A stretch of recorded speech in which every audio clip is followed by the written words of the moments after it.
तो प्रश्नावली 8.1 का जो दूसरा प्रश्न है, एक चित्र हमको दिया गया है। इस चित्र में tan P minus cot R का मान हमको बताना है। क्या बताना है? Tan P minus cot R. ठीक है, तो यानी कि हमें क्या करना है, एक बार त्रिकोणमितीय अनुपात हमको कोण पी के लिए निकालना है टेन का मान, और एक बार कोण आर के लिए कॉट का मान निकालना है। फिर इन दोनों को घटा देना है। तो हमको यहाँ दो भुजाएं दी गई हैं। अब देखो टेन और कॉट के जो मान होते हैं, कल मैंने आपको जो सूत्र लिखाए थे, टेन पी का जो मान होता है, यहाँ मैं लिख देता हूँ, ये होता है लंब बट्टे आधार। समकोण त्रिभुज की दो भुजाओं में का जो अनुपात होता है, लंब और आधार का जो अनुपात है, इसको हम बोलते हैं टेन। अब इस त्रिभुज में देखो, समकोण के सामने वाली भुजा हमेशा क्या होती है? समकोण के सामने वाली भुजा हमेशा होती है कर्ण। ठीक है, तो हमको एक कर्ण पता है और लंब और आधार में से कोई एक भुजा हमको पता है। तो त्रिभुज की तीसरी भुजा हमको निकालनी होगी, कल भी मैंने आपको बताया था। तो इसके लिए हम क्या करते हैं, इसके लिए हम करते हैं पाइथागोरस प्रमेय का प्रयोग। ठीक हो गया। तो हम लिखते हैं त्रिभुज पी क्यू आर में समकोण त्रिभुज, ये देखो समकोण है, जो ऐसा चिन्ह बना होता है ये समकोण का होता है। तो हम लिखेंगे समकोण त्रिभुज पी क्यू आर में पाइथागोरस प्रमेय से। किससे? पाइथागोरस प्रमेय से। पाइथागोरस प्रमेय क्या कहता है? वो ये कहता है कि समकोण बनाने वाली जो दो भुजाएं हैं, इनके वर्गों का जो योगफल है वो सबसे बड़ी भुजा यानी कि कर्ण के वर्ग के बराबर होता है। तो एक भुजा क्या है? पी क्यू, और एक भुजा है क्यू आर। तो ये हो जाएगा पी क्यू का वर्ग धन क्यू आर का वर्ग बराबर कर्ण जो है वो है पी आर का वर्ग। पी क्यू का मान हमको पता है, चित्र में लिखा गया है कितना? 12 सेंटीमीटर। तो 12 की घात 2।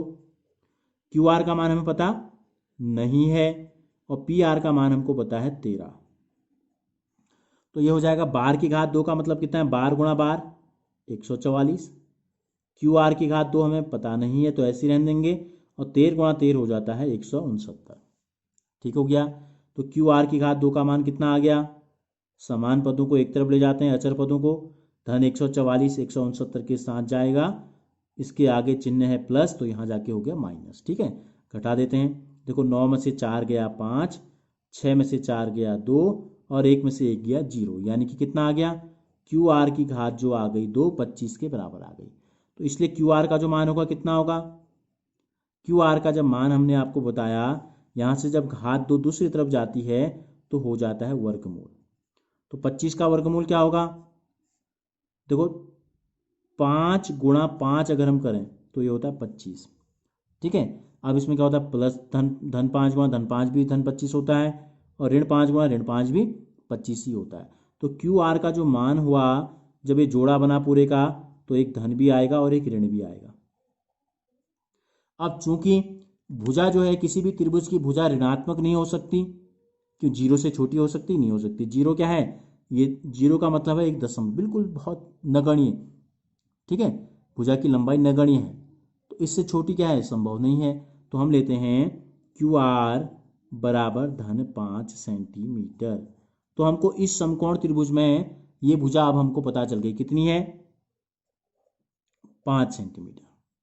अब हमने आपको कल बताया था क्या करो, कोण पी के लिए। देखो जब तक आप अच्छे से बेहतर से नहीं सीख जाते हैं, तो आपको कोई जल्दीबाजी नहीं करनी है सवाल को सीखने में। कोण पी के लिए, अब ये देखो पी है, तो हमें क्या चाहिए? हमको टेन और कॉट।